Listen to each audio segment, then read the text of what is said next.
Madam, आप इतनी परेशान क्यों हैं? परेशान नहीं हूँ प्रसाद, हमारे देश का क्या होगा ये सोच रही हूँ। रेकमेंडेड कैंडिडेट्स की वजह से ना हमारे देश की रेवेन्यू और रेपुटेशन दोनों गिर रही है। समझ गया मैडम, पर आपके अकेले परेशान होने से ये कंट्री थोड़े चलने वाली है। आपको पता है सर किसको अपॉइंट करने वाले हैं? किसको? एक बार उधर देखिए। नीलम, you are so beautiful. Poonam जी की कजिन है ये। तो ये बात है, इसकी वजह से ना एक दिन कंपनी डूब जाएगी। फूटी किस्मत हमारी। नमस्कार सर। ये क्या सर, इतने बड़े बिजनेसमैन होकर के कॉमन मैन बन के चले आए सर? कोई भरोसा नहीं करेगा कि आप धर्मा ग्रुप के चेयरमैन। भरोसा नहीं करना चाहिए इसलिए ऐसे आए। पर वो क्यों सर? कुछ सच जानने के लिए। कौन सा सच है वो? मेरे जीजाजी शिवराम जी के बारे में एक कंप्लेंट आई है, मैं असलियत जानना चाहता हूँ। तो आप अंडरकवर पुलिसमैन की तरह अंडरकवर बिजनेसमैन बन के आए हैं? I'll not tolerate such a responsibility. Get lost. ये मैडम कौन है? अग्नि काम्या है सर। अग्नि उसका सरनेम है क्या? नहीं सर, उसका कैरेक्टर नेम है। जहाँ गलती होती है वो जल जाती है, इसलिए तो सब उसे अग्नि कहते हैं। ठीक है तुम जाओ। चलो अपना काम फिनिश करो। Go. Excuse me madam, yes. इस कंपनी में कोई वैकेंसी हो तो बताइए। हाँ, वो रिकमेंडेशन वाले तुम ही हो ना? यानी? मैं सब जानती हूँ। चलो, मुझे रिकमेंडेशन से बहुत नफरत है। वैसे तुम्हें पता है एमआरपी क्या होता है? हाँ पता है। Maximum retail price. उससे ऊपर बेचो तो क्राइम है। ओहो। तुम जैसे नाकारों की वजह से ही हमारी इकोनॉमी गिरती जा रही है। आज हमारी इकोनॉमी का स्टेटस क्या है जानते हो? हाँ जानता हूँ मैं। क्या जानते हो? हमारी कंट्री की जीडीपी। अरे बाप रे, जीडीपी मतलब ग्रॉस डोमेस्टिक प्रोडक्ट। हर कंट्री की इकोनॉमी रिपोर्ट इसी से बनती है।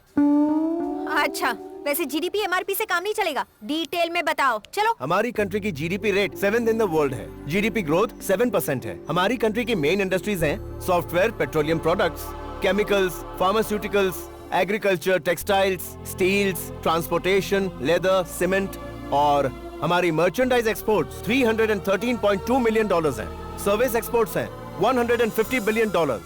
हमारे देश की लेबर फोर्स 49% व्यवसाय में, 20% इंडस्ट्रीज में और 31% सर्विस में। हमारे देश में बेरोजगारी 3% अर्बन में और 2% रूरल में। Total 10.8 billion people are unemployed in our country. उनमें से एक बेरोजगार मैं भी हूँ। मैडम, इतनी ज्यादा नॉलेज है तो यहाँ जॉब करने क्यों आए हो? वो इस पापी पेट के लिए। तुम जैसे को तो कहीं भी जॉब मिल सकती है, जल्दी निकलो यहाँ से। वो ना इसी कंपनी में काम करने का मेरा मन था। मेरे नाना जी इस कंपनी में। यहाँ सेंटिमेंट्स की कोई जगह नहीं है। झाड़ू मारो इसको। इस कंपनी में 36 झोल हैं। वो सारे झोल क्या है? जाने का टाइम हो गया है। मेरी बात मानो, कोई और जॉब ढूंढ लो, वरना हमारी इकोनॉमी की तरह तुम्हें भी बढ़ोतरी नहीं होगी। सारे झोल जानने के बाद मैं ये डिसीजन लूं तो बढ़िया रहेगा ना madam? Good decision. Bus stop पे मिलो। तुमने देखा, यहाँ बैठने के लिए भी जगह नहीं मिलती। डेली ऐसी ही हालत होती है हमारी। रोज खड़े होकर ही काम करो और शाम को खड़े होकर ही घर जाओ। कितना बुरा लगता है पता है? टिकट ले लो, टिकट ले लो। आपको कहाँ का टिकट चाहिए? कोई बात नहीं, मैं ले लेती हूँ। तुम कहाँ से दोगे पैसे? अनएम्प्लॉयड हो। भैया दो इंडिया गेट। ये लो। Akbar road, Akbar road. आ जाओ भाई, आ जाओ। चलो अकबर रोड उतर जाओ। चलो खाली हुई है। आ जाओ, आ जाओ। चलो भाई। सुनो, हमारे मार्ट में 500 से ज्यादा एम्प्लॉइज हैं। अगर उनके लिए बस सर्विस शुरू कर दी तो पैसे ज्यादा खर्च ना हो जाएं। ये सोचकर लेट आने वाले लोग भी करेक्ट टाइम पर आने लगेंगे। कितना टाइम बचेगा? टाइम इज मनी, पता नहीं है इन लोगों को। तो आप अपने जीएम से कह सकती है ना। किससे? उस बेवकूफ शिवराम से? Waste fellow. लेडीज टॉयलेट बनाने के लिए कहा मैंने उसे, तो बरस पड़ा मेरे ऊपर। और उससे बस सर्विस के लिए कहूँ, रहने दो। क्या कर सकते हैं, सैलरी के लिए काम करना पड़ता है। चलो चलो चलो, हमारा स्टॉप आ गया है। चलो। स्मार्ट में काम करने के बारे में सोचना ही छोड़ दो तुम। अगर तुम्हें सच में जॉब की जरूरत है तो मैं अपनी फ्रेंड को तुम्हारा नाम रेकमेंड कर देती हूँ। ओके? ओके। हे, यहाँ गोलगप्पे बहुत अच्छे मिलते हैं। खाते हैं ना? एक बार खाओगे तो बार बार आओगे।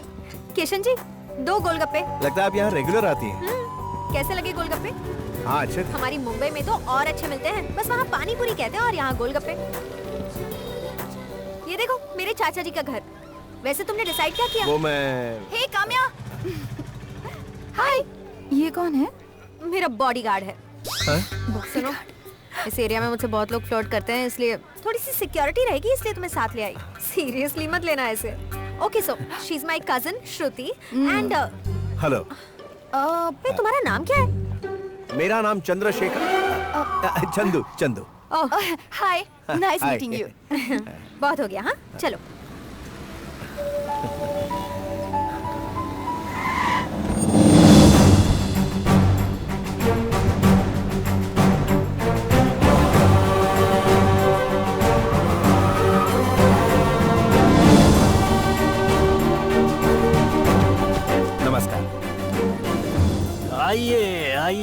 नमस्कार। ठीक Fine. कैसे हो बेटा? नमस्कार साहब। नमस्कार। सब ठीक तो है ना? आपकी मेहरबानी से सब ठीक है साहब जी। हम जैसे गरीबों को आप इतना सहारा दे रहे हैं साहब जी। आप हम लोगों के साथ इतनी सहानुभूति रखते हैं, हमारा कोई क्या बिगाड़ सकता है? ये कोई सहानुभूति नहीं, अनुभूति है। मेरे पिताजी यहाँ 1 रुपए की तनख्वाह पर नौकरी करते थे। मैं आप में से ही एक हूँ। आप जैसे इतिहास याद रखने वाले कितने लोग होते हैं। कभी मैंने तुम्हारे पिताजी को काम दिया था इस एहसान को चुकाने के लिए। आज मुनाफा न देने वाली फैक्ट्री को तुम लोग 25 साल से चला रहे हो। इसके लिए मैं तुम लोगों को धन्यवाद कैसे करूं समझ नहीं आ रहा। कुछ काम फायदे के लिए किए जाते हैं और कुछ काम तृप्ति के लिए। हमारे पिताजी एक ही बात कहा करते थे, जन्म देने वाली को, पालने वाले को और अपनी जन्मभूमि को अगर कोई भूल जाए तो सबसे बड़ा अहंकार होगा वो भविष्य अंधकारमय हो जाएगा। लेकिन इतनी छोटी सी बात के लिए तुम लोग यहाँ तक आते हो। छोटी छोटी बातें ही खुशियाँ देती हैं।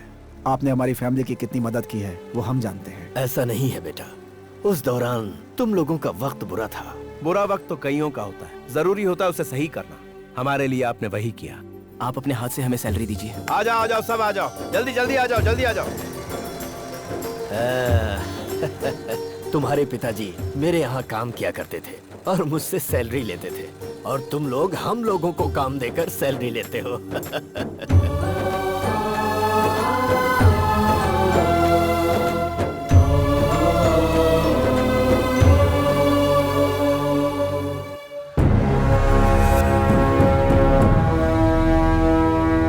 क्या सर, इनके लिए सारे मंत्री लोग, पुलिस ऑफिसर्स, बिजनेसमैन सब इस तरह लाइन लगाकर खड़े हैं?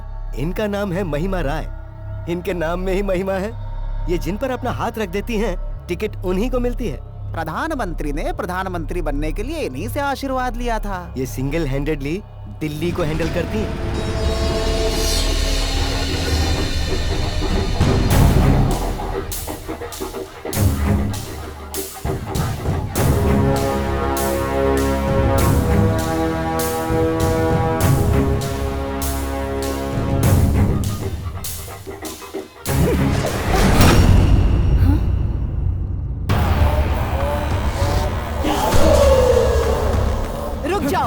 कुछ मत करो उसे, कुछ मत करो। महिमा राय, नाटक मत कर तू। माफिया के साथ मिलकर हमारी यूनिवर्सिटी को जबरदस्ती हथिया की अपनी फैक्ट्री बनाना चाहती है, और मैंने कंप्लेंट की तो तूने मुझ पर घिनौना इल्जाम लगाकर मुझे जेल भेज दिया। तूने मुझे मेरे एग्जाम में बैठने नहीं दिया, ये जानकर मेरे माँ बाप ने आत्महत्या कर ली। और मैं जानता हूँ शाम को तूने दिल्ली में माफिया को बुलाया। तुम्हें किसी ने गलत खबर दी है। माफिया से मेरा कोई संबंध नहीं है। कानून इसे अपने हिसाब से संभाल लेगा। कुछ करने की जरूरत नहीं है, जाने दो। छोड़। He is wrong.